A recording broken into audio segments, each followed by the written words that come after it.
The morning sun shone through the lace curtains Gwendolyn had hung back in the 80s. Every morning when I looked at them, I remembered her hands, her slender fingers fiddling with the hook and thread. She liked to knit at dawn when the house was still asleep. She said that in the silence the most beautiful patterns were born. 5 years since she's been gone, and I still can't bring myself to change those curtains. Why should I? They still let in just the right amount of light, not too bright, not too dim. Just like everything Gwen did. The floorboards creaked beneath my feet. The house on Pine Street had aged with us too. It was over 50 years old. We'd bought it right after I'd been appointed chief hydrologic engineer for the Kalispell City water system. Big loan, monthly payments for 25 years. But we did it. This house is our family history, written in every crack in the ceiling, every creaking step. I made my way to the kitchen, mechanically poured coffee into the old coffee maker and pulled out my pills. A small morning army of colorful soldiers lined up on the table for blood pressure, for cholesterol, vitamins. I was once a strong man, able to design and supervise the construction of an entire dam. Now my main task is to remember to take my medication.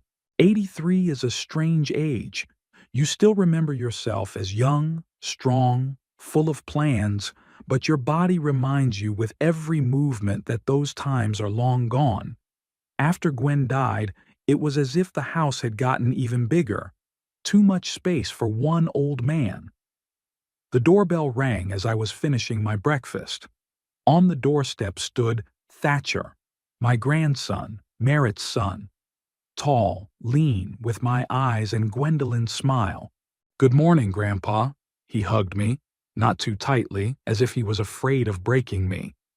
"I brought new seedlings for the back flower bed, as promised." Thatcher worked as a landscaper and, unlike his mother, he didn't visit me only on holidays. Usually, once a week, he would come over to help with the garden, which was becoming an increasingly overwhelming task for me. "You should have come in for coffee first," I grumbled as I let him in. "What's the hurry?" "I'm sorry, Grandpa," he smiled, taking off his jacket. "I just want to get there before the heat. Do you know how hard it is to plant when the sun is baking your back?" We had coffee in the kitchen, and Thatcher talked about his latest projects. He'd recently been commissioned to design the grounds of the city's new library. I listened, looking out the window at the garden that Gwendolyn and I started planting almost half a century ago. "I'll go start on the south side," Thatcher said, finishing his coffee. "And you rest, Grandpa. I'll manage." I nodded, but of course I wasn't going to just sit in the house. I put on an old work shirt and went out into the garden, where Thatcher was already digging holes for the new plants. "What are we planting?" I asked, carefully lowering myself onto the garden bench beside him. "Hydrangeas and a few varieties of hostas," he replied, still working. "They're unpretentious and shade-loving, perfect for this corner of the garden." I looked at his hands, confidently working the soil. He was like Gwendolyn in that. The same love of plants, the same patience. "Grandmother would have loved it," I remarked. Thatcher smiled without raising his head. "I remember how she taught me to distinguish weeds from seedlings. She said that gardening was all about attention to detail." We worked for several hours, or rather, Thatcher worked, and I handed tools and sometimes gave advice, which he listened politely, although I'm sure he knew much more about gardening than I did. At noon, as the sun rose high, my daughter Merritt's silver Lexus stopped in the driveway. She got out of the car, elegant and trim as ever. At 54, she looked much more after herself than her mother ever had. "Daddy, Thatcher," she waved to us as she closed the car. "What a surprise. I didn't know you were here today, son." Thatcher threw a quick glance at me. We both knew it wasn't true. He'd told her his plans on the phone yesterday. "Hey, Mom." He straightened up, wiping his hands on his jeans. "Decided to help Grandpa with the garden. Merritt stepped closer, treading carefully on the path in her high heels. Daddy, are you working in the garden again? Dr. Pembroke said, you need to take care of yourself. I sighed. Merritt always started the conversation with remarks about my health. I'm just sitting here watching my grandson work, I replied. It's not illegal yet, as far as I know. She pursed her lips, but decided not to pursue the subject. I brought you lunch from that Italian place you like, she said, pointing to the bag in her hand. And I wanted to see how you were doing on your own. We moved into the house. As Merritt laid out the food on the kitchen table, I watched her. Something in her movements betrayed tension. She never just showed up, especially with a meal from a restaurant 30 miles away. Thatcher washed his hands and joined us. Merritt arranged the plates, pulled a lemonade out of the refrigerator. So, Dad, she began as we began to eat, I've been thinking about your house. Here it is. I put my fork down. And what were you thinking about my house? She took a sip of lemonade, choosing her words. It's too big for you alone. So many rooms empty and you can barely keep up with the upkeep. Maybe you should consider something a little more compact? Thatcher tensed, but continued to eat in silence. This house was compact enough when 4 people lived here, I answered calmly. It seems big now because I'm alone. But it's mine and I'm not going anywhere. Merritt pretended to be surprised by my reaction. Dad, I'm just worried about you. This house needs constant maintenance. The roof, the garden, the heating in the winter, and you're already 83. Maybe you should think about the future. The future? I chuckled. At my age, the future is a very relative concept. That's exactly why, she said. Wouldn't it be better to plan ahead? Barkley and I have a great idea. Mom, Thatcher interrupted her. Grandpa's doing a great job. I help with the garden. Mrs. Coleridge from next door comes twice a week to clean up. Everything's under control. Merritt threw her son a disapproving look. Of course, sweetheart, but that's now. What about a year from now? 2? She turned to me. Papa, thee realize I'm only thinking of your welfare. Barkley and I could— Thank you for lunch, Merritt. I rose from the table. But it's time for me to take my medicine and get some rest. Dr. Pembroke, as you remember, advised me to take care of myself. She pursed her lips, but didn't insist. After lunch, Thatcher went back to the garden to finish his work, but Merritt, to my surprise, stayed behind. Papa, the door's open, she asked. It's been a long time since I've been in some of the rooms. I shrugged. Look if you want to. Nothing had changed. While she walked around the house, I sat in my chair in the living room, pretending to read the newspaper. In reality, I was listening to her footsteps. She looked in every room, even went up into the attic. What was she looking for? Or was she evaluating? When she came back, she sat down across from me. Daddy, I've been meaning to ask you a long time. Do you have a will? That's it. I looked at her and saw not my daughter, but the pragmatic tax consultant she had become. I do, I answered briefly. I made it when your mother was alive. Updated it after she died. Can I ask? No, I folded the paper. No, you can't. It's my business. She looked hurt. Dad, I just want to be ready, so there won't be any problems later, you know? Barkley says, I'm not interested in what your husband says, I said. When the time comes, you'll know everything. Until then, this is my life and my property. Merritt stood up, adjusting her perfectly fitting jacket. Okay, Dad, whatever you say. I just wanted to help. She left shortly afterward, citing an important client meeting. Thatcher stayed until evening, finished the flower bed, and helped me make dinner. Grandpa, don't mind Mom, he said, as we sat on the veranda with tea. She's just— Well, you know what she's like? I knew. Merritt was always practical to the point of callousness. Maybe it's my fault, Gwendolyn, and I spoiled our only daughter too much. Or maybe she was born that way. Either way, her interest in my house was all too obvious. The next morning, I felt sick.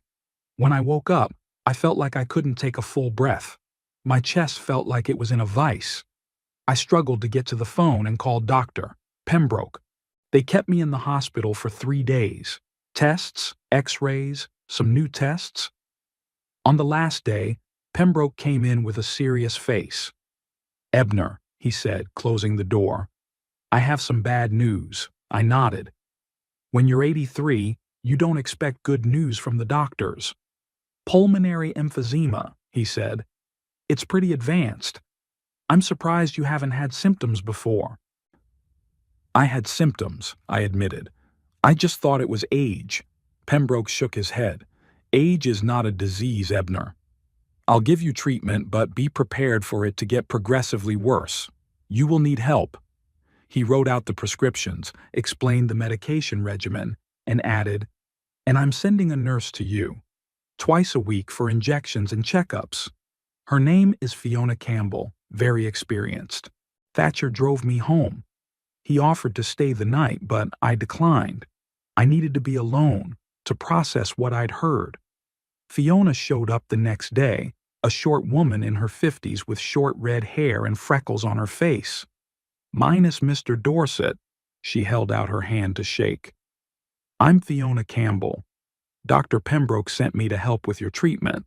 She wasn't the chatty type, which suited me fine. Quickly and professionally administered the injection, checked your blood pressure, wrote the readings in a notebook. "Do you live alone?" she asked as she packed up her instruments. "Yes," I answered. "My wife died 5 years ago. Children, a daughter, and a grandson, but they live apart." She nodded. "It's good that you have a family. With your diagnosis, support from loved ones is very important." I didn't bother to tell her that my daughter was more interested in my home than in my health. Fiona came twice a week on Tuesdays and Fridays. Gradually, we began to talk about more than just my health. She turned out to be a widow, like me. Her husband had died in a car accident 10 years before. They had no children. One day, while Fiona was giving me an injection, Merritt came in unexpectedly. She came in without knocking, with the key I'd given her years ago for emergencies. "Daddy?"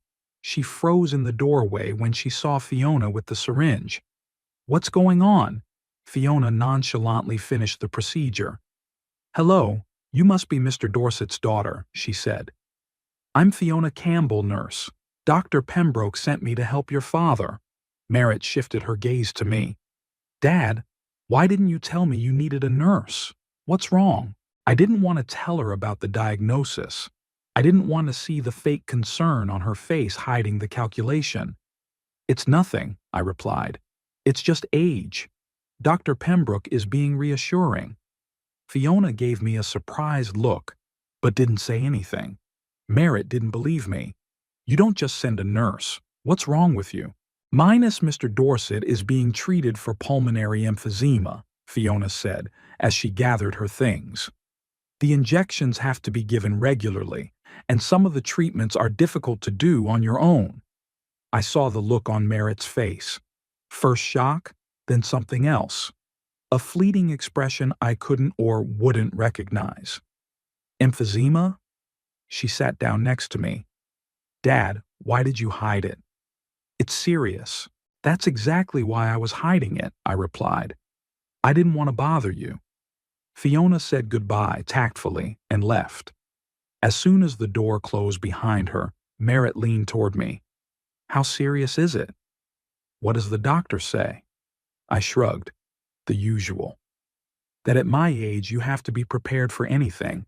"Daddy," she took my hand, a gesture that felt unnatural. "You can't live alone with this diagnosis. You need constant care, supervision." "I have Fiona," I released her hand. "And I'm doing a great job. But she only comes twice a week. What if something happens while she's away?" Merritt shook her head. "No, that won't do. Barkley and I were just talking." "About what?" I asked, though I already knew the answer, about whether you should move in with us, or, she paused, maybe there's another option. We could move in here. It's a big house, plenty of room for everyone, and it would be easier for Barkley to get to work from here. That's it. I looked at my daughter and didn't recognize her, or maybe it was the other way around, finally seeing the real her. Merritt, I said slowly. I'm not moving in, and no one's moving in with me. This is my home, and I'm going to live in it as long as I can. But Dad, thank you for your concern. If I need help, I'll come to you. In the meantime, I'm doing fine. She left, clearly displeased, but she didn't insist, at least not that day. Later, lying in bed, I thought about the look on her face when she heard about my diagnosis. It wasn't grief or fear for me. It was something else, something akin to calculation. I knew this was just the beginning. Now that she knew I was sick, the talk of home would become more insistent, and I had to be ready. After Merritt's visit and Fiona's accidental disclosure of my diagnosis, I began to notice a change. My daughter started showing up much more often, first once a week, then twice. Always with some excuse, a homemade cake to bring, a new plaid for the living room, or just passing through and thought I'd drop in.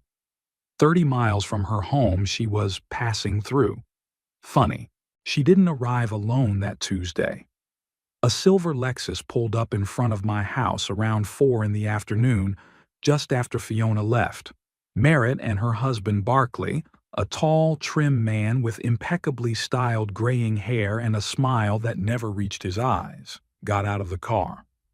Daddy, Merritt waved her hand as if we hadn't seen each other in years. Look who I brought. Barkley headed toward the porch, holding a folder of some kind. It alerted me at once. In the 20 years that they have been married, he visited my house only on major holidays, and he'd never come with work documents. Ebner, he held out his hand for a handshake. How are you feeling? Merritt told me about your diagnosis. I'm sorry. His tone was perfectly calibrated, just the right amount of sincerity for decency. No more, no less. It's fine, I said, letting them in. What brings you to my neighborhood, Barkley? As I recall, you're not much of a country traveler. He smiled his lawyer's smile. Sometimes it's good to get a change of scenery. Besides, Merritt and I have something important to discuss with you. We went into the living room. Merritt went straight to the kitchen, saying she would make tea, and Barkley and I were left alone. He was looking around the room with undisguised interest. It's a beautiful house, he remarked. How many square feet are there? About 2,000, I answered. Plus the attic and basement. He whistled. That's a lot for one person. A lot for one person, a lot for a family, I countered. When we built it, we didn't think we'd have to live here alone. Barkley nodded with feigned sympathy. Of course, of course. When you lose your life partner, everything changes. Merritt returned with a tray. She poured the tea, served the cookies. All her movements were feignedly caring. Now, Barkley began, pulling some papers out of a folder. Merritt and I have been thinking a lot about your situation, Ebner. What situation? Your health? Your living arrangements? Your future? He spread the papers out on the table. We have a proposal that will solve all your problems at once. I waited silently for him to continue. Merritt fixed her hair nervously. Daddy, we think you should transfer the house to Barkley. Just formally, she added hastily, seeing the look on my face. You'll still live here, of course, but it'll save you from property taxes, the hassle of maintaining the house. And it will give you the right to dispose of my property, I finished for her. Barkley cleared his throat. Ebner, this is standard practice for inheritance planning. We just want to avoid inheritance problems when… He hesitated, choosing his words. When the time comes. Taxes, bureaucracy, estate appraisals. All of that can drag on for months, if not years. I looked at the papers he'd laid out. The deed of gift. Already filled out, only my signature was missing. What's the rush? I asked, putting the papers aside. I'm not going to die yet, you know. Merritt cast a quick glance at her husband, then turned to me. Dad, no one's talking about dying. On the contrary, we want you to live a peaceful life without worrying about household problems. With your diagnosis, With my diagnosis, I can live another 10 years, I interrupted. Dr. Pembroke said that with proper treatment, emphysema is not a death sentence. Of course, Barclay agreed hastily, but it's never too early to plan for the future. Besides, he lowered his voice, as if sharing a secret. Real estate is rapidly increasing in value in our county. If you make the transfer now, you can avoid significant tax payments in the future. I leaned back in my chair, looking at my daughter and her husband. Did they really think I was that naive? Or had they just gotten desperate and decided to go head on? Thank you for your concern, I said finally. But I'm not ready for such serious decisions yet. I need to think it over. Merritt looked disappointed, but Barclay remained professionally calm. Of course, Ebner, there's no rush.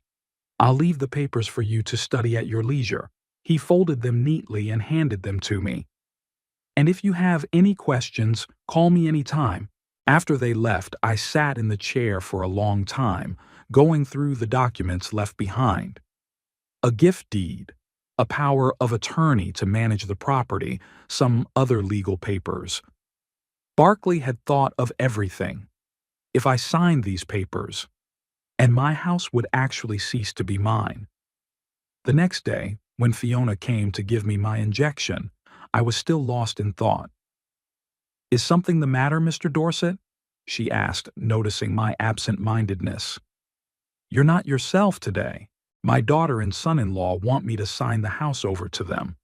Fiona paused for a moment, then continued preparing the injection. What have you decided? Nothing yet, but they're persistent. She administered the injection and sat down across from me. Minus Mr. Dorset, I've been working with the elderly for 20 years, and I've often seen relatives take a keen interest in the property, especially when they learn of serious diagnoses. I nodded. Yes, it was after Merritt found out about my emphysema that those conversations started. Be careful, Fiona lowered her voice. I don't mean to speak ill of your family, but I've seen a lot of cases where older people have been rushed into these decisions. Thank you for the warning, I smiled at her. But don't worry, I'm still in my right mind and I'm not going to sign anything I don't agree with. After Fiona left, I called my old friend Phineas, who was a notary and, though semi-retired, still consulted for some clients. I told him about Barclay's visit and the documents shown. Ebner, don't sign anything, Phineas said firmly. Especially the deed of gift. It is the most unfavorable option for you to transfer the property. There's no guarantee that you'll be able to stay in the house. No protection for your interests. I didn't intend to, I replied. But Barclay insists it's the best option for inheritance planning. Phineas snorted. Inheritance planning? Maybe. But only not for the testator, but for the heirs. If you're worried about inheritance, I can help you draw up a proper will with conditions. But a gift is just a transfer of property with no conditions. After talking to Phineas, I felt more confident. At least now I knew for sure I wouldn't sign whatever Barclay was suggesting. Merritt called 2 days later. Papa, have you studied the documents? She asked after the usual inquiries about my well-being. Yes, I have, I replied. And I'm not signing them. There was a pause. Why not? There was a note of steel in her voice. It's for your own good. It's for my own good to leave it alone, I said calmly. This house is all I have left. I'm not going to give it up. Dad, nobody's asking you to give it up. You'll live there just like you did before. It's just that Barclay will technically own it. What if I want to sell the house, or mortgage it, or rent out some of the rooms? I won't be able to do that. She sighed with obvious irritation. Why would you do that? At your age and with your health, at my age and in my health, I'm still the master of my life and my property, I said, and I will not sign those papers. After this conversation, there was a lull. For a week, there was no word from Merritt. Then on Sunday, Thatcher arrived unexpectedly. He came alone, unannounced, and looked worried. "Grandfather," he said, as we settled on the veranda, "I need to talk to you." "Of course you do, son. What's wrong?" He hesitated, clearly not knowing where to begin. "It's about Mom and Barkley. They've been talking a lot about your house." I nodded. "I know. They've already come with the deeds to the property. It's not just that." Thatcher lowered his voice, though there was no one else in the house but us. "Yesterday I overheard them talking. They were discussing other options." "What other options?" He clearly felt uncomfortable giving his parents away. "Barkley said that if you don't agree voluntarily, they can try to prove your incapacity because of age and illness. Then the court could appoint Mom as your guardian, and she'd get the right to administer the estate." I felt a wave of anger rising inside me. "Do they think I'm an old man out of my mind?" Thatcher shook his head. "Of course not. But Barkley said it was possible to find a doctor who would give the right opinion, especially given your diagnosis and age." I leaned back in my chair, trying to comprehend what I'd heard. My own daughter was planning to declare me incompetent to get my house. "Thanks for the warning, Thatcher," I said finally. "You did the right thing." He looked guilty. "I didn't mean to betray them. But it's wrong, what they're doing." "You didn't betray them. You did the honorable thing." After Thatcher left, I called Phineas again and told him about the new turn of events. "Don't panic prematurely," he said, after a long pause. "You need a good reason to be declared incapacitated. Age alone is not enough, even with a diagnosis of emphysema. But just to be on the safe side, you should be evaluated by an independent psychiatrist. I know a good one, Doctor Higgins. He can give you an opinion of full competency that'll be hard to challenge." "Do you think it will come to that?" I asked. "On me? I hope not. But it's better to be safe," Phineas said.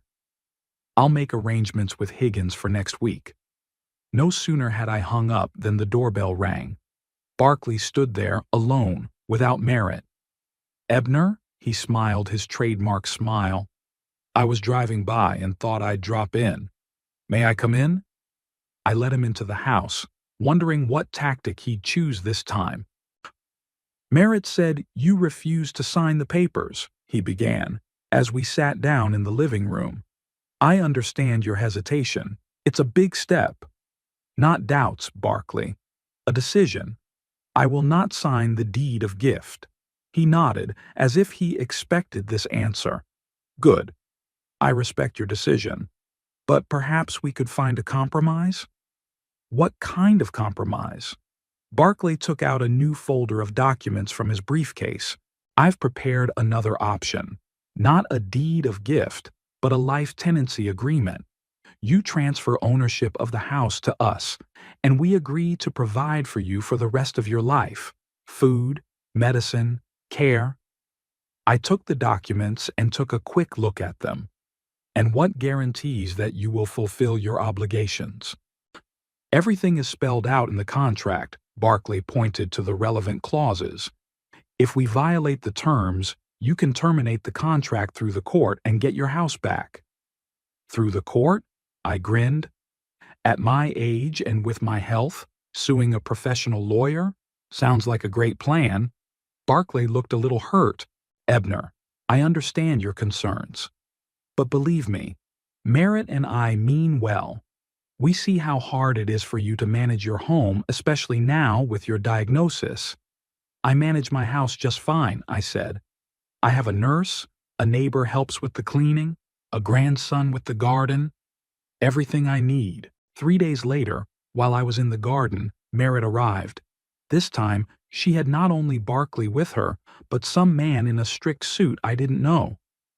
"Dad," she smiled a little too broadly, "I'd like you to meet Dr. Pratt." He's a geriatric specialist. We brought him here to take a look at you. I knew right away where this was going. This was the same doctor who was supposed to give me a ruling of incompetence. Why should I be examined by a doctor I don't know? I asked, without getting up from the bench. I have an attending physician, Dr. Pembroke. Dad, it's just a consultation. Merritt stepped closer. We're worried about you. Dr. Pratt is a very good specialist, and he can help us figure out the best way to manage your care. I don't need organized care, I said. I've got it all worked out. Dr. Pratt, a small balding man with a notebook in his hands, coughed. Mr. Dorset, your daughter is really worried about you. This is standard procedure for people your age with serious illnesses. A simple conversation, a few tests. No, I shook my head firmly. I won't be taking any tests. In fact, I expect you to leave. I have a vacation planned. Merritt gave Barkley a helpless look. He stepped forward. Ebner, you're being unreasonable. We want to help. If you want to help, then respect my wishes. I was beginning to lose my patience. Now, please leave. After they left, I called Phineas and asked him to expedite the meeting with Dr. Higgins. The next day, I was already sitting in his office, taking tests for cognitive function, memory, and decision-making ability. Minus Mr. Dorset, Higgins said when he finished. You are in excellent mental shape for a man of your age. I see no reason to doubt your capacity. He gave me an official report, which I immediately took to Phineas for notarization. Now I had a trump card up my sleeve in case Merritt and Barkley tried to go to court. That evening of the same day, I received a phone call from Thatcher. Grandfather, I just wanted to warn you. Mom and Barkley are very angry about yesterday. They didn't expect you to refuse to talk to Dr. Pratt. Thanks for the warning, Thatcher, I replied. But I've already prepared myself. Today I was examined by an independent psychiatrist who confirmed my full capacity. There was a chuckle in the phone. You've outplayed them, Grandpa. I hope it won't come to games, I sighed. We're family, after all. But I was wrong. The next day Merritt arrived alone, and the look on her face didn't bode well. Papa, she began without preamble, I can see that you refuse to accept our help, but you must understand that we will not back down. This is about your well-being. And my home, I added. She pressed her lips together. Yes, and my home, too. You're 83 years old, and you have advanced emphysema. You can't live alone in a big house. It's dangerous. According to whom? I asked. Dr. Pembroke doesn't see it as a problem. Fiona says I'm doing just fine. They don't live with you, Merritt countered. They don't see how hard it is for you. Do you? You're here once a week, and that's only since you found out I was sick. She ignored what I said. Dad, I'm saying this once. Either you agree to our terms, remortgaging the house in exchange for full provision and care, or, she paused, or we have to go to court. It won't be hard to prove you're incapacitated. Age, illness, refusal to submit to a medical examination. I have Dr. Higgins's report of full capacity, I interrupted, watching her face change. Notarized, so your threats are unfounded. Merritt turned pale. Did you take the exam on purpose? Why? The same reason you brought Dr. Pratt here, I replied calmly. I'm protecting my interests. She stood up, clenching her fists. You insufferable old man. We're trying to help, and you're just out of your mind stubborn. Out of my mind? I got up too. According to Dr. Higgins, I'm perfectly fine. Your behavior, on the other hand, is questionable. You know what? She grabbed her bag. Do whatever you want. Live alone, fall down, get hurt. But when you get really sick, don't call us. She left, slamming the door. I sank into the chair, feeling strangely empty. My only daughter had just wished me to suffer alone, and all because of the house. Thatcher called in the evening.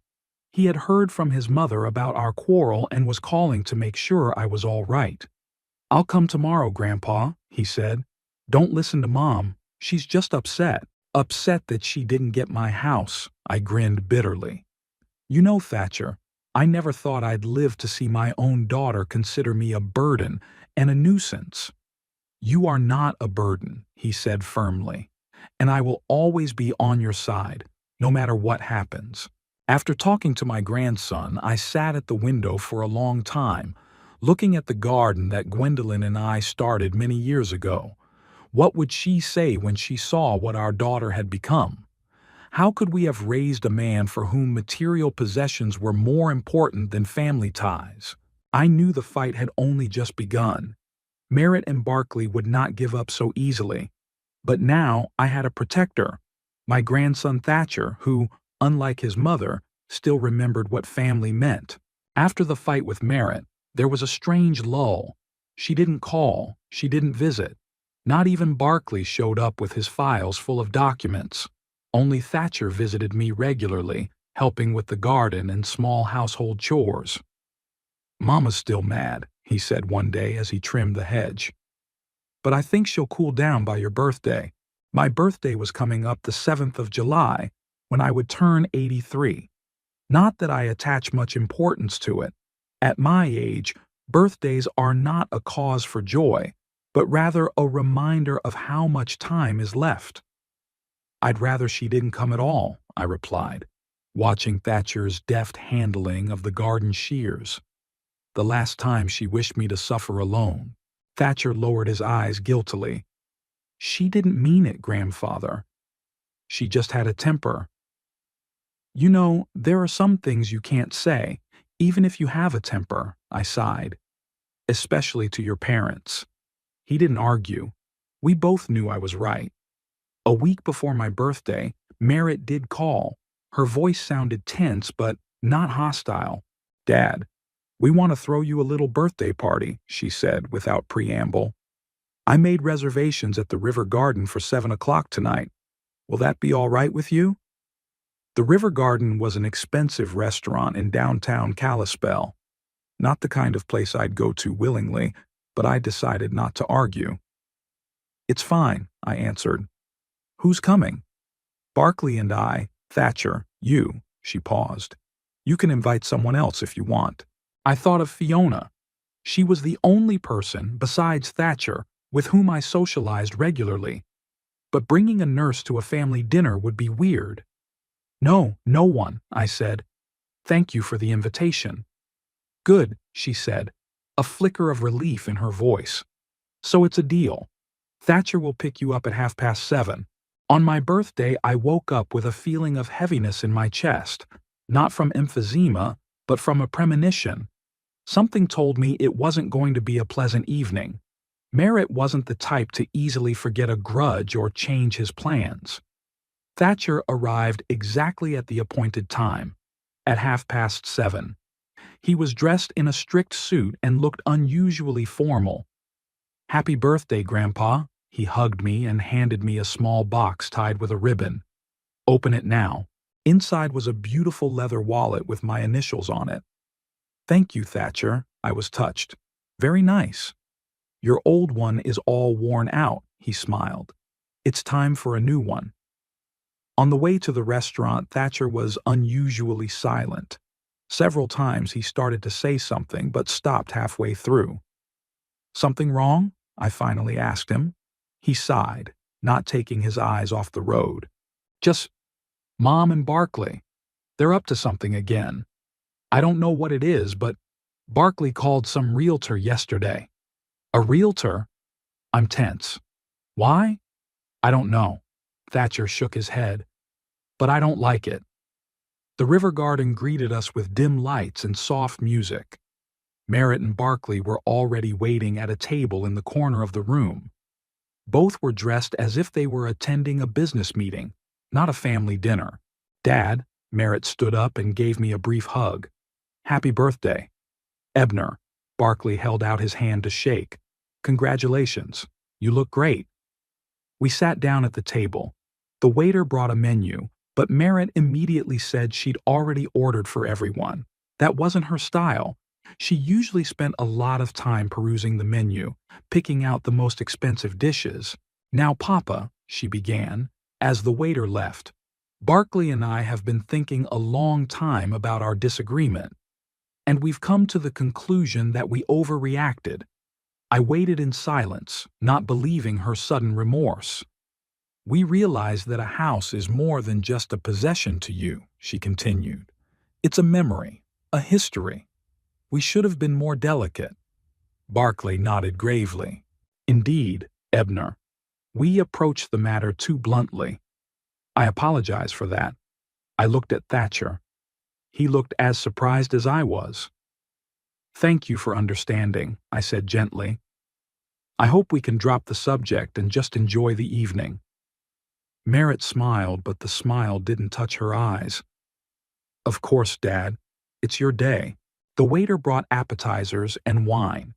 The conversation turned to neutral topics: the weather, Thatcher's new landscaping project in the city park, the latest movies. I almost believed the evening could actually pass peacefully. But when the main course was served, Merritt suddenly put down her fork and looked at me. Dad, I want to get back to talking about the house. I sighed. Merritt, we've already discussed this. I won't.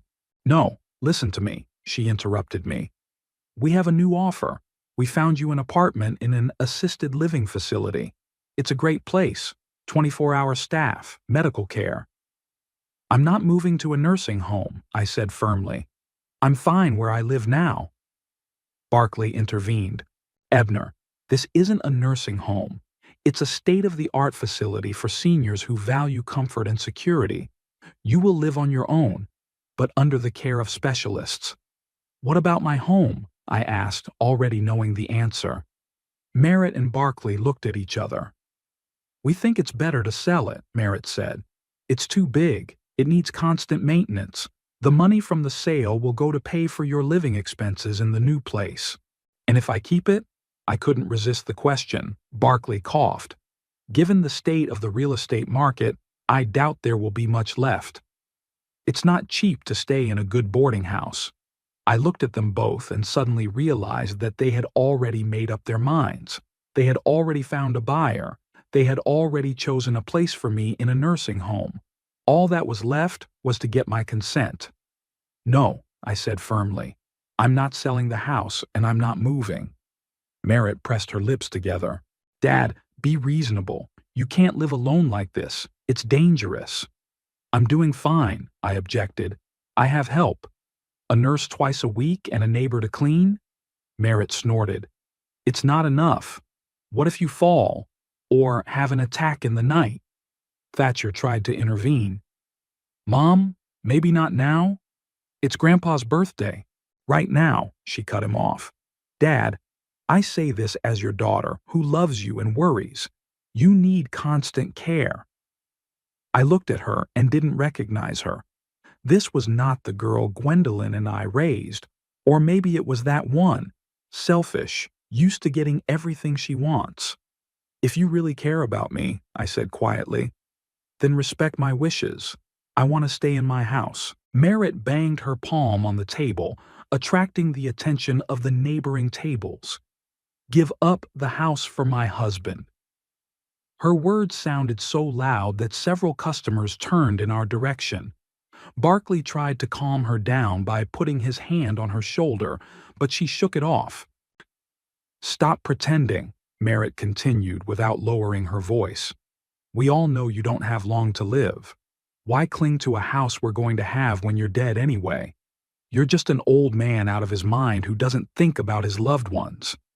Thatcher jumped up. Mom, how can you say that? But Merritt didn't stop. You, she jabbed her finger in my direction, are just a wreck who's too stubborn to admit the obvious. You need help, constant care. But no, you cling to your house like it's the only thing you have. The restaurant became quiet. Everyone was watching our family scene. I could feel my cheeks burning with shame and humiliation. Calm down, Merritt, Barclay finally took her hand. This is not the place for such talk. Wow, where is? She turned to him. We've tried to talk to him amicably, suggested various options. He rejects everything. He thinks only of himself. I sat with my eyes down in my plate. A storm of emotions raged inside: anger, resentment, frustration. But I was silent. What could I say? That my daughter had turned into a greedy, heartless woman? That she was dishonoring her mother's memory with such behavior? Thatcher put his hand on my shoulder. "Grandpa, why don't we go home? I'll drive you." I nodded, unable to utter a word. "Yeah, take him," Merritt said, with a wave of her hand. "He's useless anyway. It's a waste of time." Thatcher and I stood up. Barkley tried to pretend everything was all right by holding out his hand to me. "Ebner, I'm sorry about the incident. Merritt is just worried about you." I ignored his hand. Thatcher and I walked out of the restaurant under the stares of all the customers. In the car, I was finally able to exhale. My hands were shaking. "I'm so sorry, Grandpa." Thatcher looked depressed. "I didn't realize she'd make such a scene." "It's not your fault," I said, looking out the window at the lights of the city passing by. "It's just the way she is. She wasn't always like this." Thatcher shook his head. "She used to be kinder." "Maybe," I wasn't sure. Or maybe she was just better at hiding her true nature. We drove the rest of the way in silence. Thatcher drove me home and offered to stay the night, but I declined. I needed to be alone, to think about what had happened and make a decision. After my grandson left, I sat in a chair for a long time, looking at the pictures on the wall: Gwendolyn, Merritt as a child, our family when we were happy, or thought we were happy. Merritt's words echoed in her head: "Out of his mind, old man, a wreck. You don't have long to live." How could she say that? How could she humiliate me publicly on my birthday? And the worst part was, she was sure she was right. Sure she had the right to control my life, my home, my future. I didn't sleep much that night. And in the morning, I made a decision. The first thing I did was call Phineas. He listened to my story about last night without comment, only occasionally sighing heavily. "What do you want to do, Ebner?" he asked me when I had finished. "Sell the house," I answered. "But not to them. And change the will." "Are you sure? It's a big step." "I'm absolutely sure. Merritt overstepped her bounds yesterday.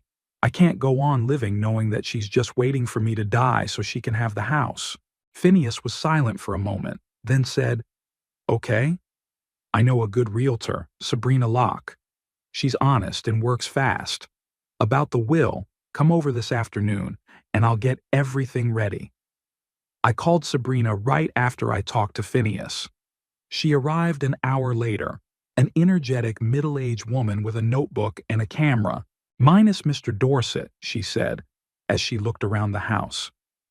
"This is a beautiful property, large lot, good location, solid construction. But, frankly, the house needs some repairs. If you want to sell quickly, you'll have to lower the price." "How much?" She quoted a price that was well below market value, but that didn't bother me. The main thing was to sell quickly and without Merritt's involvement. "I agree," I said.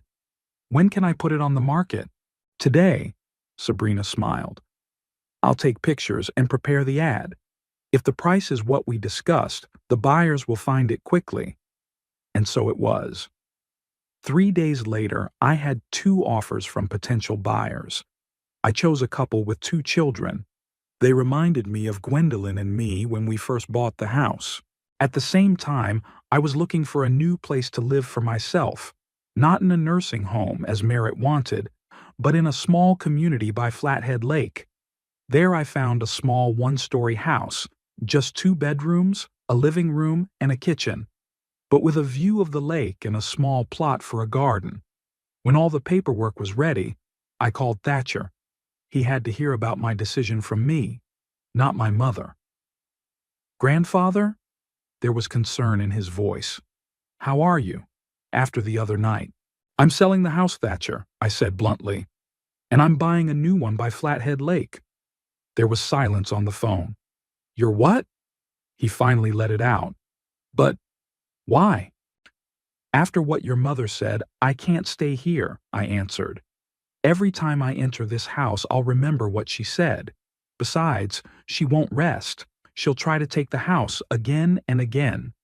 But it's your house. You and Grandma have lived here all these years. A house is just walls, Thatcher. I'll take the memories with me. He was silent for a long time, then he asked, Does Mom know? Not yet.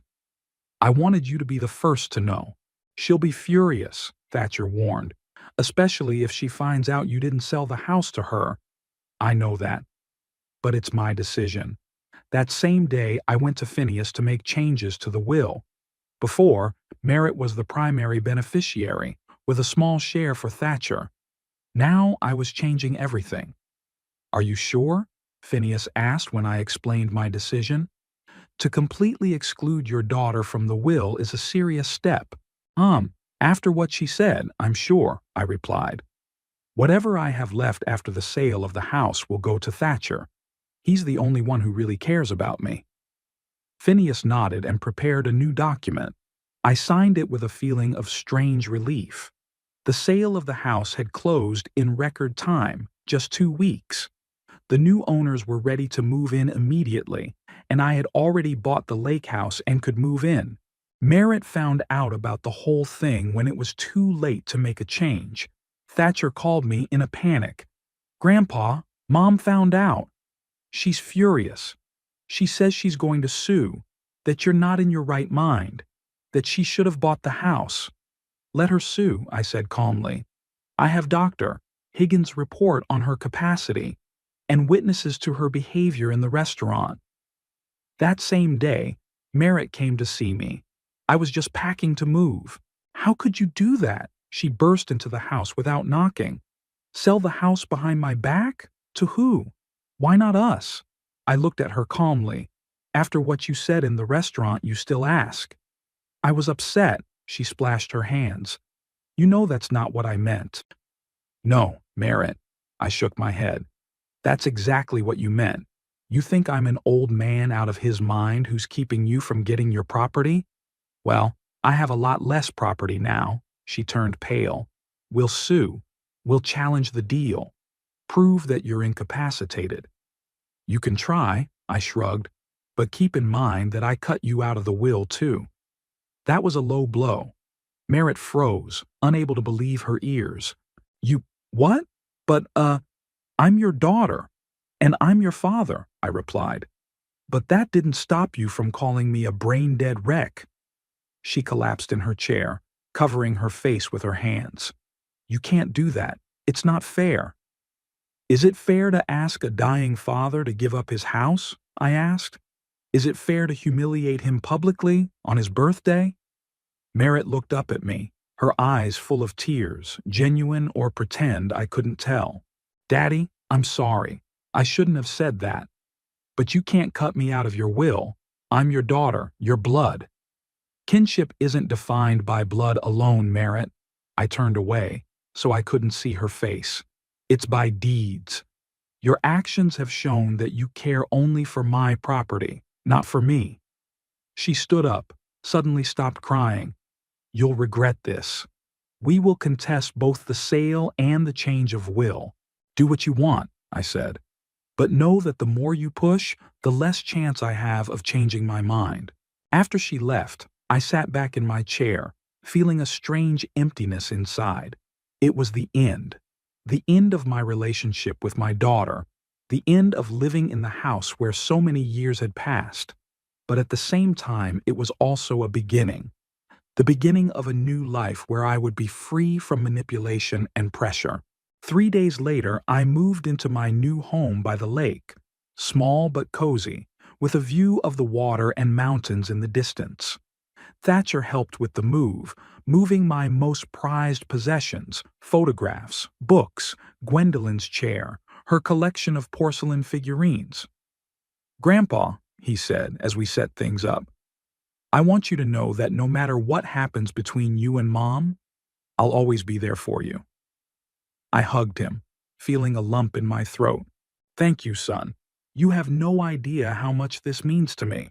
That evening, after Thatcher left, I sat on the porch of the new house for a long time, watching the sunset over Flathead Lake. Somewhere in the back of my mind, I was still grieving the loss of my relationship with my daughter, but another part of me felt relieved and freedom.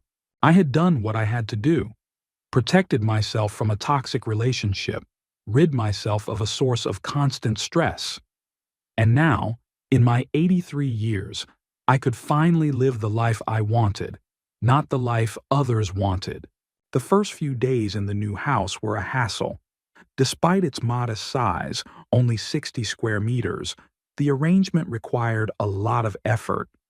Thatcher came every day, helping to unpack, arrange the furniture, hang paintings and photographs. I insisted that the picture of Gwendolyn took center stage in the living room, above the small fireplace, which I have not yet dared to heat. "It's cozy here," Thatcher said when we were done with the basic arrangement of furniture. "Much smaller than the old house, but what a view!" He was right. From the living room's panoramic window, we had a spectacular view of Flathead Lake, huge, calm, with mountains on the horizon. The water changed color depending on the time of day and the weather, from deep blue to soft turquoise. "Did your mom find out where I live now?" I asked, pouring the tea. Thatcher frowned.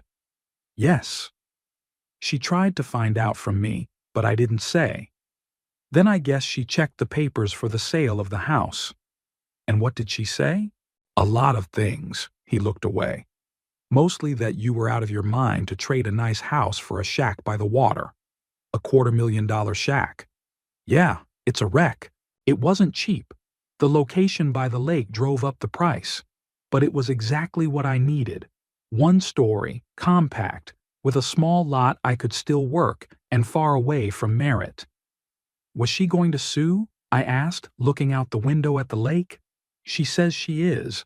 But Barkley doesn't seem enthusiastic. I've heard him explain to her that there's virtually no chance of winning the case." "A sensible man, your stepfather," I remarked, "at least in legal matters." The third day after the move, Fiona called me. Her voice sounded concerned. "Mr. Dorset, I came to your house for the usual procedure, but the neighbor said you'd sold the house and left. What happened?" I explained the situation, trying to omit the more unpleasant details of the Merritt scandal.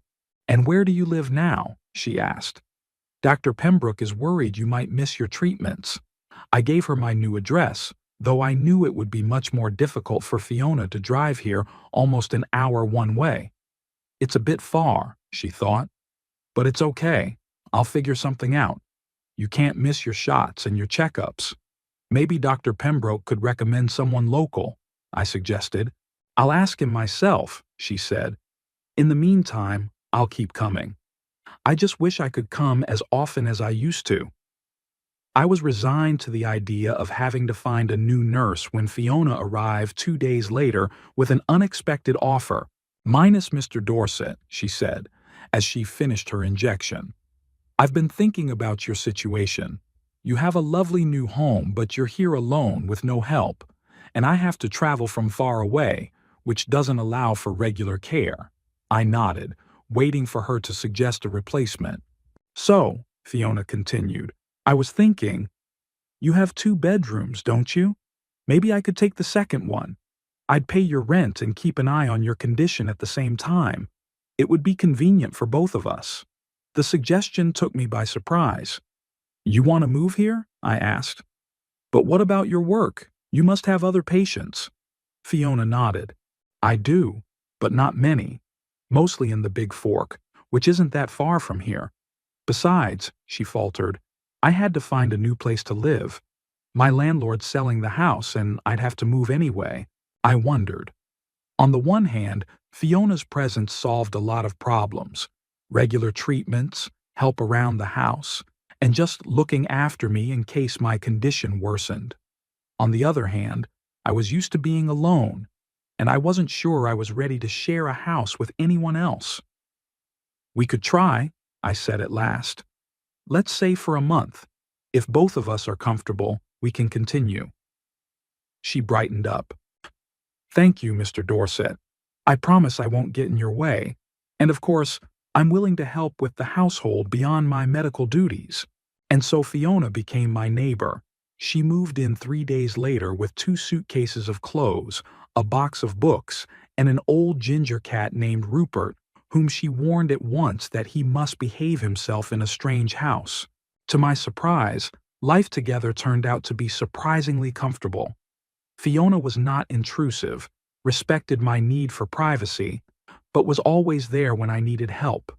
She cooked breakfast for two, I cooked dinner, and we usually ate lunch separately, as she was often away with other patients.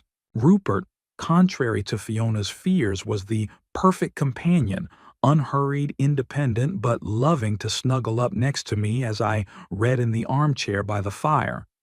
Gradually, I began to realize that the move had actually done me good. I could breathe easier, not only because of the clean lake air, but also because of the absence of the constant tension that Merritt created with her visits and demands. Thatcher, too, approved of the new order of things. "It's good to have Miss Campbell living with you," he said on another visit. "Now I'll worry less." "And how is your mother?" I asked. "Still planning to sue?" He sighed. "She filed a lawsuit to invalidate the sale, claims that you were incapacitated when it was made." "What are the odds?" "Barclay says it's minimal. You have an independent psychiatrist's report. All the documents are correct. There are no witnesses of pressure or deceit." I nodded. That's exactly what I'd hoped for when I was preparing to sell the house. "What about the will?" I asked. "Does she know I cut her out?" "She does." Thatcher looked embarrassed. "And it makes her even angrier than selling the house. She thinks you betrayed the family." Family? I grinned bitterly. "The family she's talking about is long gone. There's only her greed and ambition. We both knew it was true, but it was hard for Thatcher to admit it. This was his mother we were talking about, after all." About 2 weeks after I moved in, something happened that I expected and feared at the same time. One evening, as Fiona and I were having dinner on the terrace, enjoying the view of the sunset over the lake, a familiar silver Lexus pulled into the driveway. "That's my daughter and her husband," I said to Fiona, feeling my shoulders tense. "I'm afraid it's not going to be a pleasant visit." Fiona nodded understandingly. "Do you want me to leave?" "No, stay," I replied. "Perhaps your presence will keep them from going to extremes." Merritt got out of the car without even closing the door and headed toward the terrace with wide strides. She was followed more discreetly by Barclay, with the unchanged folder of documents. "Papa!" Merritt exclaimed when she saw me. "We found you at last. What's the meaning of all this? Sell the house for nothing and run away here?" I got up slowly. "Good evening, Merritt. Barclay. Meet Fiona Campbell, my nurse and neighbor." Fiona nodded at them, but neither Merritt nor Barclay returned the greeting. "The neighbor?" Merritt looked around the terrace. "You put a nurse in here? Really, Dad?" "Minus Miss Campbell rents the second bedroom from me," I replied calmly. "It's convenient for both of us." Barclay cleared his throat. "Ebner, we need to talk. In private." I shook my head. "Anything you have to say, you can say in front of Fiona. I have no secrets from her." Merritt crossed her arms over her chest. "Fine. Then here's the deal. We've filed a lawsuit in court. The sale of the house will be invalidated. You were incompetent when you made it, under duress, and unaware of the consequences of your actions." I grinned. "Really? Who's going to prove it? Dr. Pratt, whom I didn't even let on my doorstep?" Barclay stepped forward. "Ebner, listen to me. We don't want to take this to court. It would be long, unpleasant, and expensive for all parties. We propose a compromise." "What kind of compromise?" He pulled a document out of a folder.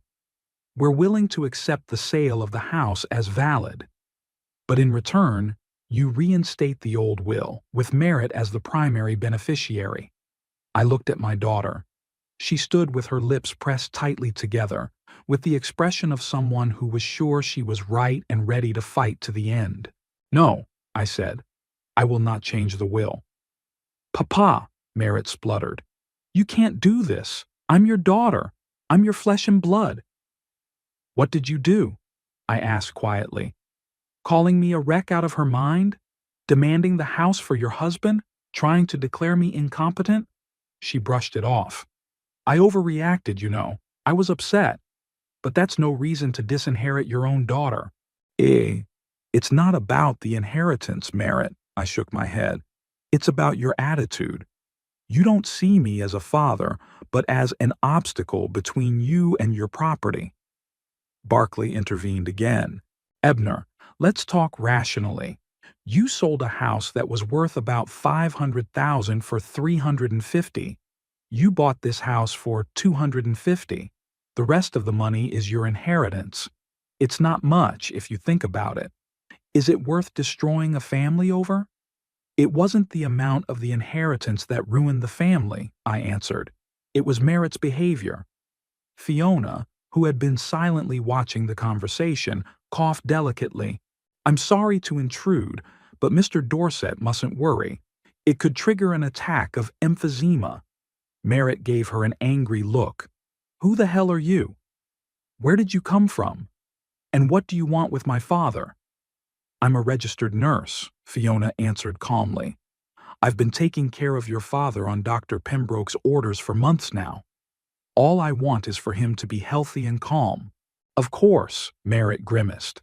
"And that's why you moved in with a lonely, sick old man in the lake house. Very comfortable." I felt a wave of anger rising inside. "That's enough, Merritt. Not only are you insulting me, but you're insulting the man who really cares about me." "Cares?" she laughed. "Daddy, don't you see? She's just using you. Free lodging by the lake, plus probably hoping to get into your new will. Fiona's up. I think I'll leave you two to it. Family matters are best handled in private." "No," I got up too. "Stay, Fiona. But Merritt and Barkley had better go. We have no further business to discuss." Merritt stared at me as if I'd said something unimaginable. "You're kicking me out, your daughter? But you're asking this adventuress?" "I'm asking someone who respects me and my decisions to stay," I replied. "And I'm asking those who try to manipulate me and threaten to sue me to leave." Barkley put his hand on his wife's shoulder. "Merritt, let's go. This is not a good time. We're all too emotional." But she shook off his hand. "No. I want to understand what's going on. Dad, are you out of your mind? Do you realize what you're doing?" "Completely," I replied. "And I have a medical report to prove it. Now please leave." Instead of obeying, Merritt took a step toward the house. "I want to see how you're settling in, and I want to talk to you alone, without that woman." I blocked her way. "No, Merritt. You're not coming into my house. Not today." "It's my house too," she screamed. "I'm your daughter. I have a right to be here." "You have no right to my property," I replied firmly. "Not to this house, not to my money. And if you don't leave now, I'll call the police." Barkley finally intervened more forcefully. "Merritt, let's go. This is pointless. We're only making things worse." She turned to him. "Are you against me too? First my father, now you?" "I'm not against you," he replied tiredly. "But we can't do anything now. We have to go through the court, as we planned." Merritt gave me one last furious look. "All right, we'll go away. But this isn't over, Dad. You're gonna regret doing this to your family."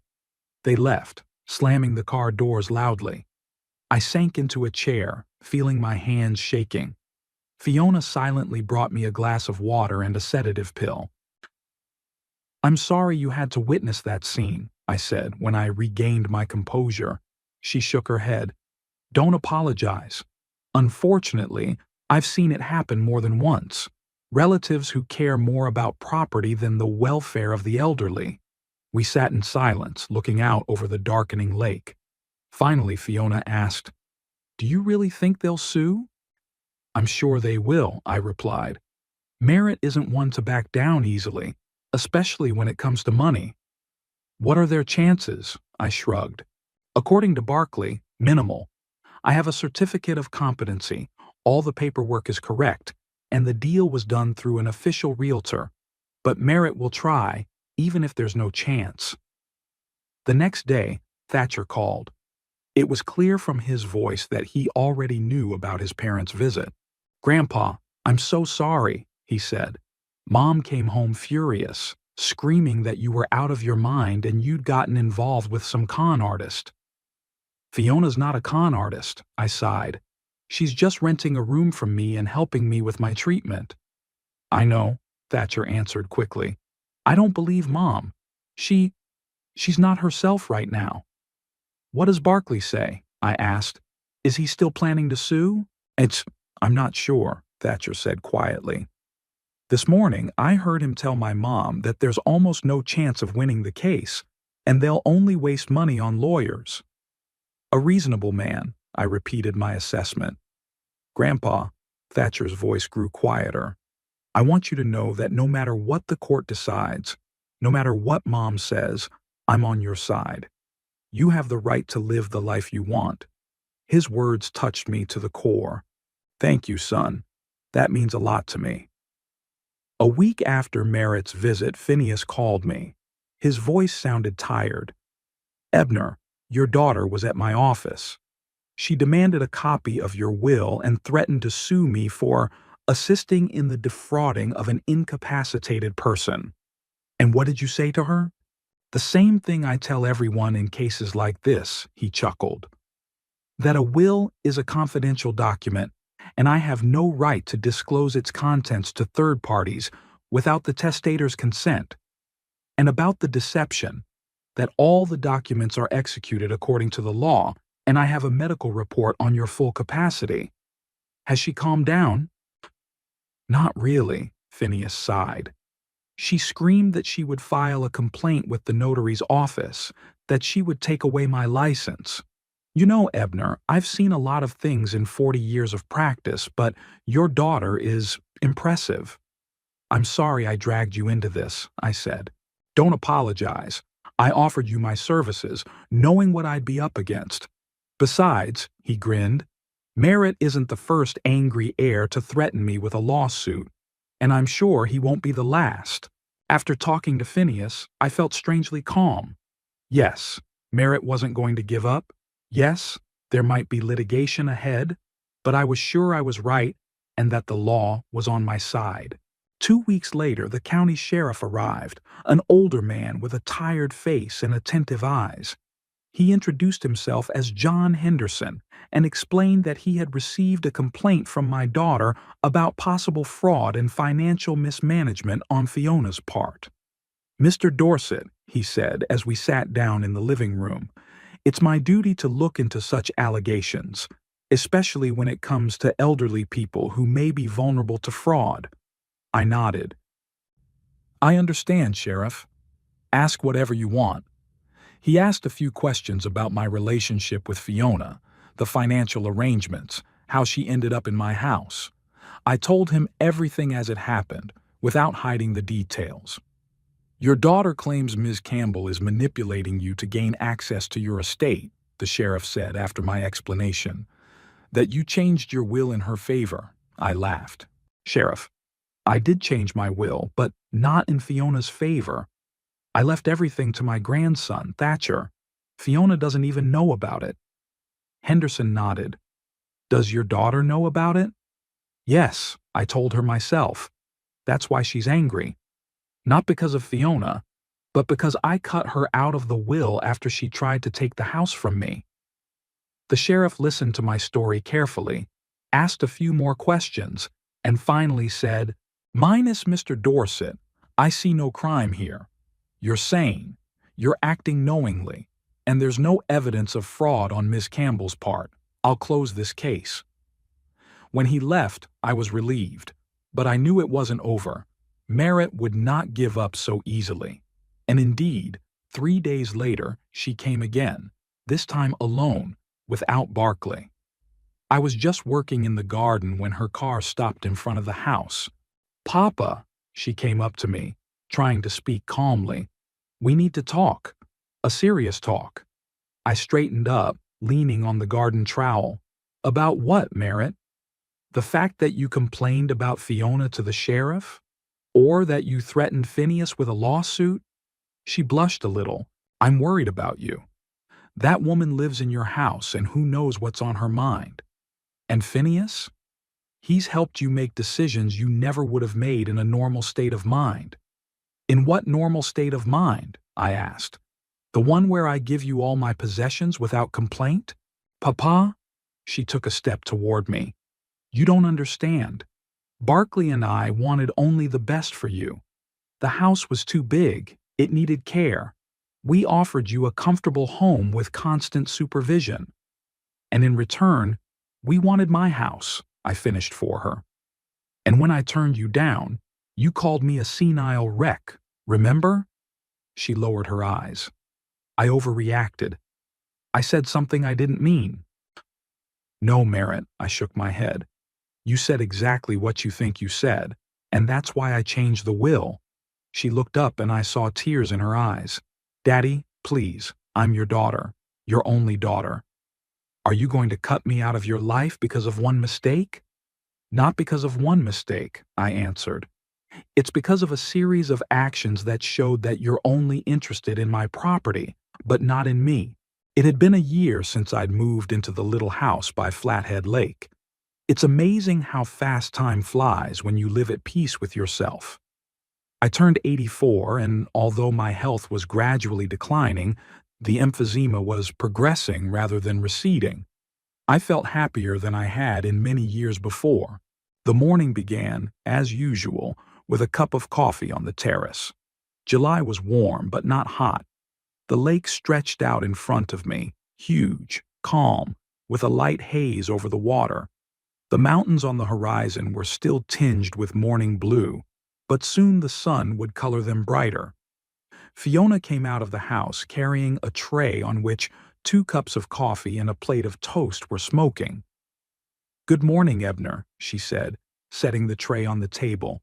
"How did you sleep?" Over the course of the year, we'd moved on to first names, dropping the formalities. And how could it be otherwise, living under the same roof? Fiona had become not just a neighbor or a nurse, but a true friend, tactful, attentive, with a subtle sense of humor that I'd learned to appreciate. "Not bad," I replied, accepting the cup, although I had shortness of breath again in the morning. She frowned. "Maybe you should increase your bronchodilator dosage." "I'll talk to Dr. Pembroke." "There's no need to bother him," I objected. "It's no worse than usual." Fiona shook her head. "You always say that. And then it turns out to be worse." We drank our coffee in comfortable silence, watching the sun rise over the lake. Rupert, Fiona's cat, sat in a nearby chair, squinting into the sun. He had become even slower and more philosophical over the year. Age was taking its toll on him, too. "Is Thatcher coming today?" Fiona asked, picking up the empty cups. "Yes, he promised to be here for lunch," I said. "He wants to show me the design for the new garden for the city library." Fiona smiled. "He's so much like you, just as enthusiastic and thorough." I nodded, feeling a surge of pride. Thatcher did resemble me in many ways, in his approach to work, in the way he spoke, even in some of his gestures. Although outwardly, he was more like Gwendolyn. The same soft features, the same expressive eyes. After breakfast, Fiona left to see other patients. She had only 3 of them left, including me, but she didn't want to leave them. I was left alone and decided to do a little work in the garden before my grandson arrived. The garden was small, just a few beds of vegetables, a small bed of flowers, and a few bushes along the fence. But it was entirely mine, planned and created without regard for other people's opinions. Thatcher helped with the hard work, but I took the main care of the plants. I was just finishing weeding a bed of carrots when I heard the sound of a car pulling up. He jumped out of his old pickup truck with bags in his hands. "Grandpa," he exclaimed when he saw me in the garden, "what are you doing? You're not supposed to bend over." I straightened up, leaning on the cane I now always took with me to the garden. "It's just weeding, Thatcher. I'm not digging a trench." He shook his head, but smiled. "Stubborn as ever. Let's go inside. I've brought groceries and I want to show you the project." In the living room, Thatcher spread large sheets of drawings and sketches on the table. The new garden for the library was an ambitious project, with outdoor reading areas, a playground based on famous fairy tales, and even a small pond. "This will be my first really big project," Thatcher said proudly. "If it works out, I'll get noticed." "I'm sure it will," I scrutinized the blueprints. "You have a great sense of space, and you have a good sense of how people will use this place." We were discussing the project when Thatcher suddenly changed the subject. "Grandpa, I saw Mom yesterday." I tensed up. Merritt hadn't tried to contact me in months. After she'd lost a lawsuit, she'd started trying to challenge the sale of the house and my new will. "And how is she doing?" I asked, trying to keep my voice neutral. Thatcher sighed. "Still angry. Says you betrayed her, that Fiona is manipulating you. Same arguments." "And Barkley?" "He seems resigned." Thatcher shrugged. After the court dismissed their suit, he realized it was pointless to fight. "But Mom, she can't let go." I nodded. It was in Merritt's nature not to admit defeat, not to back down, even when the fight became pointless. "You know," Thatcher continued, "she's found a new purpose. Now she is obsessed with the idea of buying a house in the same village where you live. She says she's going to make sure Fiona doesn't cheat on you." I couldn't help but chuckle. "Well, if she's got the extra money." "Houses aren't cheap, though. Barkley's trying to talk her out of it." Thatcher shook his head. "But you know Mom. When she's made up her mind about something—" "Yes, I knew it. Merritt was always stubborn, ever since she was a little girl. Gwendolyn said she'd inherited it from me, but I wasn't so sure. My stubbornness always seemed more rational." "Don't worry about it," I told Thatcher. "Even if she bought the house next door, it wouldn't change anything. I'm not going to renew a relationship that has only brought pain." Thatcher looked sad. "I understand you, Grandpa. It's hard. Being between you two." I put my hand on his shoulder. "I know, son. And I appreciate that you don't pick sides. You can love us both, even if we can't find common ground." After lunch, which we cooked together, Thatcher helped me with the garden, trimming the hedge, transplanting some bushes, fixing the creaking wicket. We worked side by side, and I felt the quiet joy of this joint activity. Here it is, the real connection of generations, not in property or inheritance, but in common moments, in the transfer of knowledge and experience. When Thatcher left, I pulled out my laptop. A year ago, after moving, I started writing my memoirs, not for publication, but for myself, and perhaps for Thatcher. The story of my work as a hydraulic engineer, the projects I was involved in, the people I worked with. Sometimes I included personal memories of meeting Gwendolyn, of Merritt's birth, of the happy years when we were a real family. It was getting harder and harder to write. My fingers wouldn't listen, and the letters on the screen sometimes blurred before my eyes. But I kept going, slowly but persistently. This was my life, and I wanted to keep it on paper while my memory was still good. In the evening, Fiona returned. She looked tired but satisfied. "How was your day?" I asked as she sat down in the chair across from me with a cup of tea. "Good," she smiled. "Mrs. Hendricks finally agreed to the knee operation. Mr. Patterson has almost fully recovered from his stroke. Today he walked down the stairs on his own unassisted. I listened to her stories about the other patients, happy for their progress.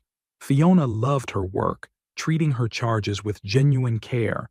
I was lucky that she had agreed to live here in my home, not just come twice a week as she used to." "How was your day?" she asked when she had finished her story. Thatcher came? Yes, he showed me the project for the library, I answered. Very talented work, and, uh, he told me that Merritt wants to buy a house nearby, to keep an eye on us. Fiona raised her eyebrows. Really? After everything that's happened? She's not the type to give up easily, I sighed. Though, what she's hoping to accomplish, I don't know.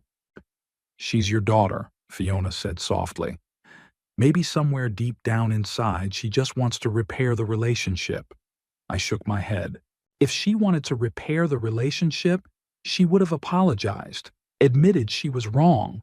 But she keeps insisting that I'm the one who betrayed the family, that I'm the one who did wrong by selling the house and changing the will. Fiona didn't argue. She knew the whole story and understood why I'd made that decision. How's your shortness of breath today? She asked, changing the subject. It was worse than usual this morning. Tolerable, I replied. I had to use my inhaler after working in the garden, though. She frowned. Ebner, you should be more careful. Emphysema is no joke. I know, I smiled at her. But I can't just sit in a chair all day. I need movement. I need to feel like I'm still capable of something. Fiona nodded understandingly. She'd gotten to know my character over the year we'd been together, and she knew that prohibitions would only encourage my stubbornness. The next day, Fiona and I went fishing. It became our regular activity. Twice a week, weather permitting, we took our rods and the small boat I had bought the previous summer and went out on the lake. I had never been into fishing before. When I was young, I didn't have the time, then somehow it didn't work out. But here, by the lake, this activity came into my life naturally, as if I had always wanted it. We were sitting in a boat in the middle of the lake, casting our fishing rods. All around us was water, sky, and mountains on the horizon. Silence, broken only by the splashing of the waves against the side of the boat and the occasional cries of seagulls.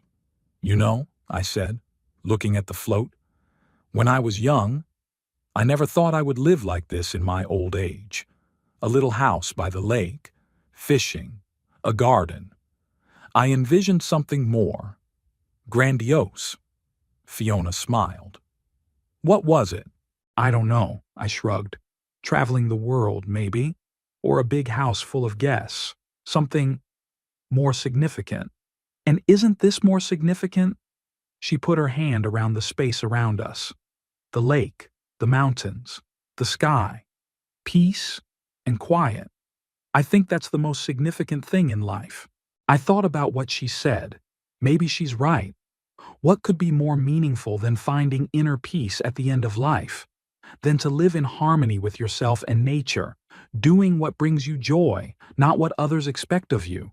We returned from fishing with a small catch, 2 trout that Fiona cooked for dinner. A simple meal, but for some reason unusually tasty. Maybe because of the fresh air, or because of the feeling of satisfaction of having harvested those fish myself. In the evening, when Fiona had already gone to her room, I sat on the terrace for a long time, looking at the lake, silvery in the moonlight. My thoughts inevitably returned to Merritt, to our breakup, to the fact that she was still angry and unable to let go. Strangely, I felt almost no bitterness. The pain of my daughter's betrayal had dulled, giving way to quiet sadness and acceptance. Yes, it happens. Sometimes relationships are irretrievably broken, and no amount of effort can repair them, especially when one party doesn't see their fault and doesn't want to change. I remembered how in my youth I tried to save one water supply project that was doomed from the very beginning because of a wrongly laid foundation, how much effort, time, and money we spent trying to strengthen the structure, fix the cracks, and prevent the inevitable. And then we had to tear it down and build again anyway. Sometimes it's easier to start from scratch than to endlessly patch up what was originally built wrong. Maybe our relationship with Merritt was like that, built on the wrong foundation. Maybe Gwendolyn and I made mistakes in her upbringing, or maybe she was just born with certain character traits that only intensified over time. In any case, now it's too late to change anything. The fall that year was especially beautiful. The forests around the lake were painted in bright colors: red, orange, gold. I often went out on the terrace just to sit and admire this splendor. Thatcher came regularly, every week. Even though his project for the library was in full swing, he helped prepare the house for winter, insulate the windows, clean the gutters, check the heating. "You know, Grandpa," he said one day, as we sat by the fireplace after a day of work, "I'm beginning to understand why you chose this place. It's so peaceful." I nodded. "Exactly. Tranquil. That's what you need at my age. No excitement, no drama, just peace." "Mom will never understand that," Thatcher sighed. "She still thinks you should have stayed in the big house where she could control you." "Your mother always liked to control," I pointed out. "Even as a child, she bossed all the kids in the yard. Gwendolyn said she would grow up to be a general." Thatcher smiled. "Well, tax consultant she became, not bad. But yes, control is about her." We were silent for a moment, staring at the fire in the fireplace. "She didn't buy a house nearby," Thatcher said suddenly. "Barclay convinced her that it was a pointless expenditure. Instead, they went on a cruise. Mom said she needed the distraction." "Good for them," I said sincerely. "I hope the trip helps her let go of this situation and move on." "I hope so too." Thatcher stood up, getting ready to leave. Although, knowing my mom, he didn't finish the sentence, but we both knew what he meant. Merritt wasn't the type to let go of grudges or change his point of view easily. As winter progressed, my health deteriorated. The cold air exacerbated the symptoms of emphysema, and it became harder to breathe. Fiona insisted on seeing Dr. Pembroke, who came himself when he heard about my condition. "Ebner," he said after the examination, "you must be very careful. The emphysema is progressing faster than we expected. You need to avoid all physical exertion, cold air, stress." I nodded, knowing that I would only partially comply with his recommendations. "Yes, I'll be careful, but I won't give up the things that make my life meaningful. Working in the garden when it gets warmer, fishing on the lake, walking along the shore." Fiona, who was present, seemed to read my mind. "Doctor, Ebner is not the kind of man who will just sit at home. Isn't there some kind of compromise? So he can do the things he loves, but with minimal risk?" Dr. Pembroke smiled. "I've known Ebner long enough to understand that." "Good. Let's discuss how to make his activity safer." I was grateful for Fiona's understanding. She wasn't trying to limit me like Merritt, but was looking for ways to help me live life to the fullest despite my illness. Winter was slowly giving way to spring. The snow was melting and the first buds were appearing on the trees. I went out on the terrace more and more often, breathing in the fresh air, observing the changes in nature. One morning, as Fiona and I were having breakfast, the phone rang. It was Thatcher, and I knew from his voice that something serious had happened. "Grandfather," he said, "Mother and Barclay have had an accident. They were coming back from Missoula, and on a slippery road their car skidded." I felt my heart squeeze. Are they all right?" "Barclay got away with bruises and a concussion," Thatcher answered. "And Mom? She has a broken leg and ribs. She's in the hospital." "I'll be there," I said without thinking. "Grandpa, you can't worry," Thatcher reminded me. "I just wanted you to know. She's in no danger. She just needs time to recover." "I'm coming anyway," I insisted. "She's my daughter, Thatcher. No matter what."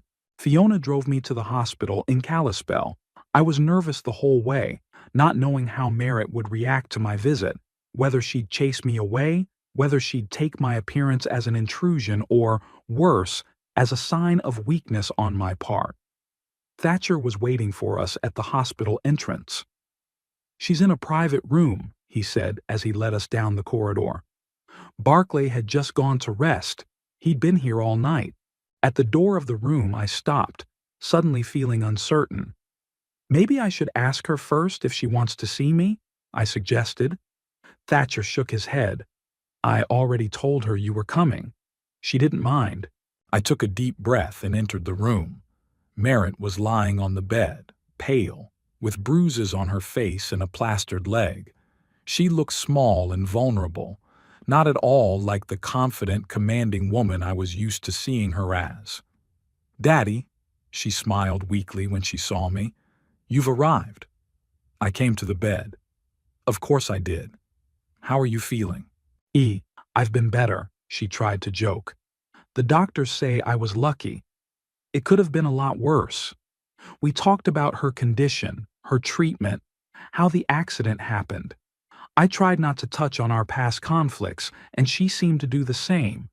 When Thatcher came out to talk to the doctor, Merritt suddenly said, "You know, when the car started spinning down the road, I thought I was going to die.